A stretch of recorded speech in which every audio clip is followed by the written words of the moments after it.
बारोमासिया टोठारिया सारिया दहो आतोरिनी लाल हेम्ब्रम बाबा ᱧᱩᱛᱩᱢ भादो हेम्ब्रम बयहा ᱧᱩᱛᱩᱢ बरियर हेम्ब्रम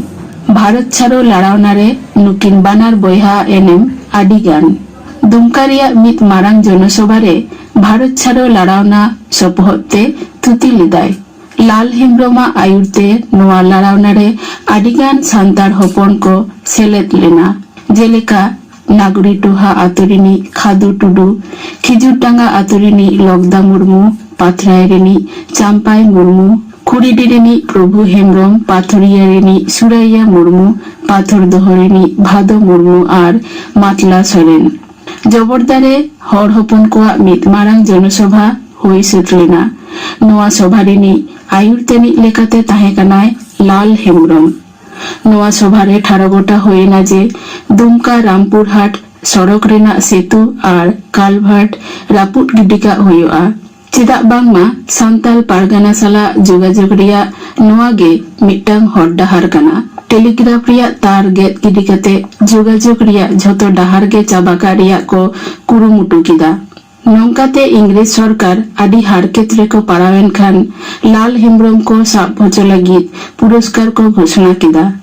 इनते लाल हेम्ब्रम साला एटा एटा हुलगरिया नेता को उकु दानांग रेको नीरेना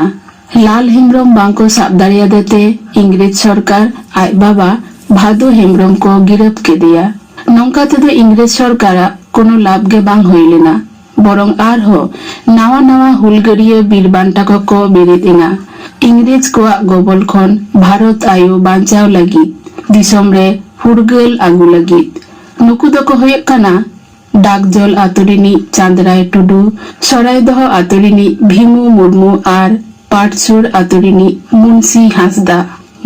हांसदा आयुरते उकु दानांग रे ताहेकाते फुनुरगल लड़ावना आडिगान कामिहरा कोई सिगिल ले ताहेकाना आया आयुरते सपोहत कामियो को लेकाते को ताहेकाना रामकुड़ी आतोरिनी सिधु मुर्मू और लघु हेम्ब्रम लताबाईरिनी धानो बास्के पलासिरिनी लापसा सोरेन और पाटकाबरा आतोरिनी छोटन सोरेन तायमते नुकुदो को साब होचेना इंग्रेज कोठेन